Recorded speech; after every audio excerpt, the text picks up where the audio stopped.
현재 일본은 확진자가 16,000명을 넘어섰고 사망자도 600명에 육박하는 상황입니다.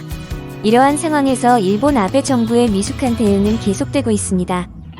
긴급사태를 선포한 총리가 한가하게 집에서 애완견과 노는 사진을 SNS에 올리고 있고, 정부가 국민들에게 제공한 마스크에서 불량이 속출하는 상황에서 일부 마스크 공급 회사는 정치권과 유착되었다는 의심을 받고 있습니다.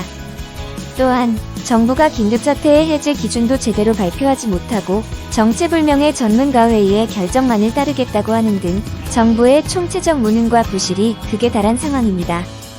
그런데 이러한 상황에서 일본 국민들은 왜 정부에 대해서 집단적인 저항을 하지 않을까요?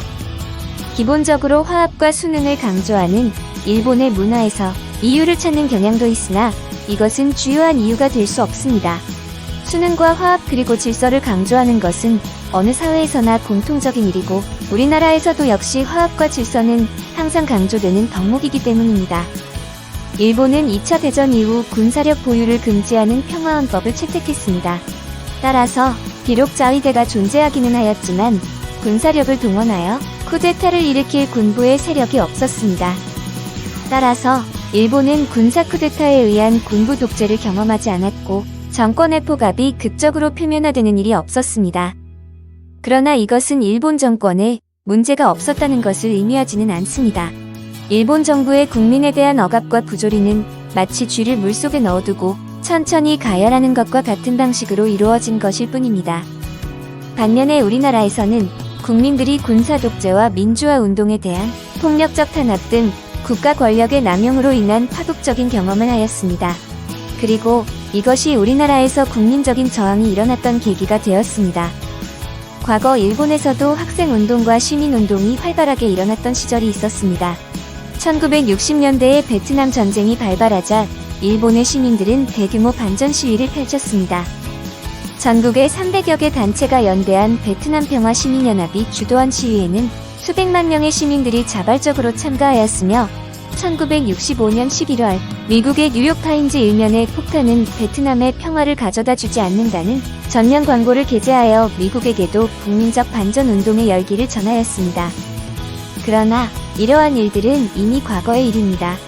일본의 시민저항운동은 급진 좌파 학생들의 과격한 무장투쟁에 대한 부정적인 이미지로 인하여 그 열기가 차갑게 식었습니다.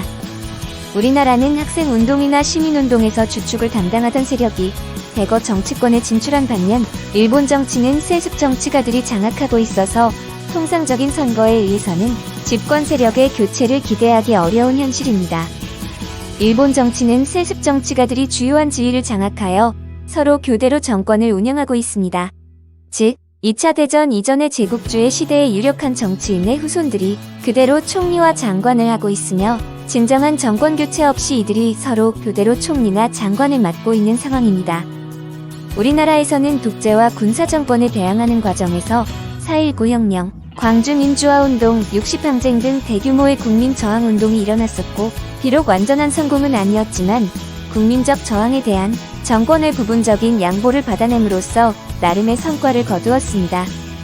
이러한 저항운동의 성과는 국민들에게 정권의 포갑은 그저 참고 견뎌야 하는 것이 아니라 적극적으로 싸워야 할 대상이고 싸우면 승리할 수 있다는 자신감으로 축적되어 결국에는 촛불혁명으로 이어졌습니다. 반면 일본에서는 학생운동과 시민운동이 시민혁명으로 이어진 적이 없으며 부분적으로라도 성공을 거둔 적이 없습니다. 시민운동에 있어서 성공의 경험은 매우 중요합니다. 비록 작은 성과이더라도 일정한 성공을 거둔 시민운동은 국민들에게 자신감을 심어줄 수 있고 향후 더 큰 사회운동으로 발전하는 계기가 될 수 있기 때문입니다. 그런데 일본에는 이러한 성공의 경험이 없는 것입니다. 2011년 후쿠시마 원전 사고 이후 시민운동이 다시 활성화되는 듯 했으나 성과를 거두지는 못했고 2012년에는 동일본 대지진 이후 재집권한 보수 정권의 노골적인 우경화를 비판하는 대학생과 지식인의 저항운동이 있었으나 이 역시 별다른 성과로 이어지지는 않았습니다. 과연 이번 신종 감염병 사태에서는 일본 국민들이 어떠한 선택을 할지 지켜볼 일입니다. 오늘은 일본 국민이 왜 정권에 저항하지 않는지에 대한 두 가지 이유에 대해서 군사 정권에 의한 포갑이 극적으로 표면화된 적이 없었던 사실과 시민저항운동이 성공을 거둔 경험이 쌓이지 못하였던 사실을 중심으로 살펴보았습니다. 감사합니다.